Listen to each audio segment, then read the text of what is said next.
Nous vivons actuellement, je crois, dans c'est l'ère des révolutions, des grandes révolutions. Pas des révolutions par petits pays, mais par plusieurs pays. Je dirais qu'il y a la révolution arabe qui a commencé et qui n'est pas terminée. Car il y a encore beaucoup de dictateurs à chasser ou des gens qui ne sont pas là pour le peuple, faits pour le peuple. Ce sont des gens qui abusent du peuple. La révolution arabe doit permettre à créer une certaine démocratie. La démocratie du monde arabe. Pas ces pachas, ces anciens pachas. Cette mentalité d'être des pachas, des dictateurs, des gens où il y a corruption et une histoire de petits copains. Il faut qu'on crée, il faut que les Arabes créent vraiment un monde démocratique. Pourquoi pas le monde arabe comme l'Europe, et il serait beaucoup plus fort. Mais non, les Arabes, ils n'ont pas encore le courage, je suis désolé de le dire, d'être des frères. Vous devez être des frères, vous êtes musulmans et vous parlez plus ou moins la même langue. Soyez des frères. Mais tout pays risque la révolution. Lorsqu'il y a d'un côté les trop bien installés et de l'autre côté il y a les mal installés, les pauvres, les gens qui souffrent, qui ont de la peine à vivre correctement, et bien un jour ou l'autre ça explose. Ça c'est inévitable. On ne peut pas vivre toujours comme ça, à faire croire aux gens à la réincarnation. Oh, ça c'est des foutaises, c'est des grandes foutaises. C'est des foutaises que même les anciens Égyptiens parlaient de l'au-delà, de tout ça, pour essayer pour essayer d'embobiner le peuple. C'est une pilule facile à faire avaler au peuple. La réincarnation, l'après, le jugement dernier, l'au-delà, le paradis, c'est des foutaises, car on ne connaît rien de l'au-delà. Alors tout ce que nous devons faire actuellement sur cette terre, c'est améliorer la situation dans laquelle nous vivons, l'endroit dans lequel nous vivons. Ça, c'est la chose la plus essentielle. Je dirais aussi qu'il faut faire attention. L'Inde va exploser un jour. Ce n'est pas possible qu'il y ait autant de misère dans un tel... C'est presque un continent, l'Inde. Hein, ils ont dépassé le milliard.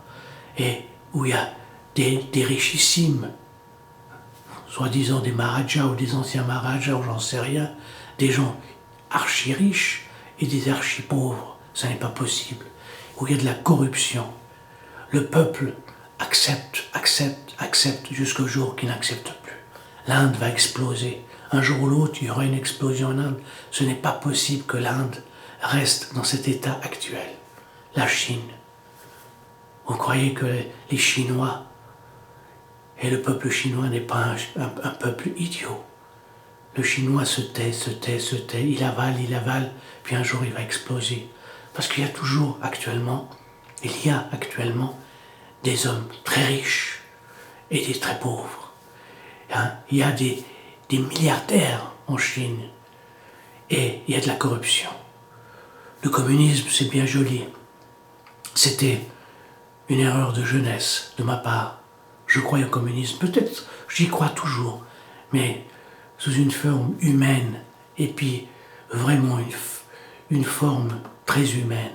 Ça veut dire que le communisme doit venir de l'homme et non qu'il aille vers l'homme, lui imposer son diktat, ce qui a été fait jusqu'à maintenant.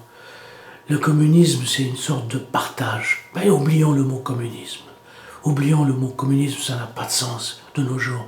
Mais moi je dirais qu'il faudrait avoir une politique de partage, savoir partager avec l'autre. Si un pays va mal, c'est que les gens ne savent pas partager. Il y a des gens qui veulent tout garder, il y a les cupides. On veut avoir, et on veut rien donner. Mais qu'est-ce qu'on fait? Même en Suisse, faut pas croire qu'on est à l'abri d'une révolution. Un jour ou l'autre, le peuple suisse, on aura ras-le-bol de ces richissimes qui se foutent ces directeurs généraux, de ces directeurs présidents qui gagnent 1 million par année. C'est indécent, c'est presque pornographique, excusez-moi de vous le dire, c'est indigne de l'être humain.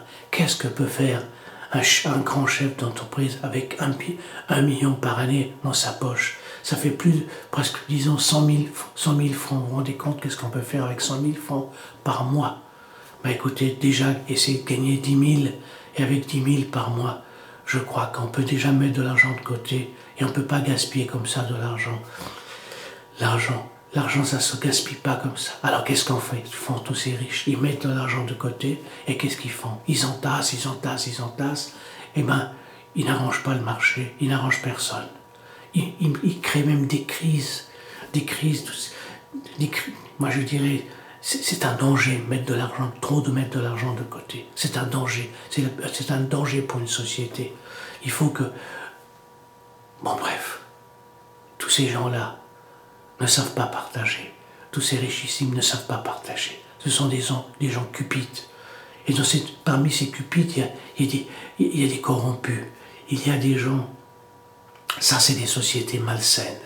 Je dirais que même en Suisse, il y a des endroits malsains. Il y a des endroits où on parle trop d'argent, où l'argent fait...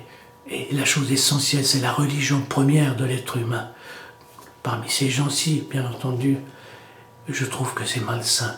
Et même en Suisse, on risque la révolution, un jour ou l'autre. Car il ne faut pas oublier, d'un côté, quand il y a les trop bien installés, et de l'autre côté, il y a les mal installés, un jour ou l'autre. C'est inévitable. Il y a risque de révolution. Et je crois que nous sommes rentrés dans l'ère des révolutions, des grands changements.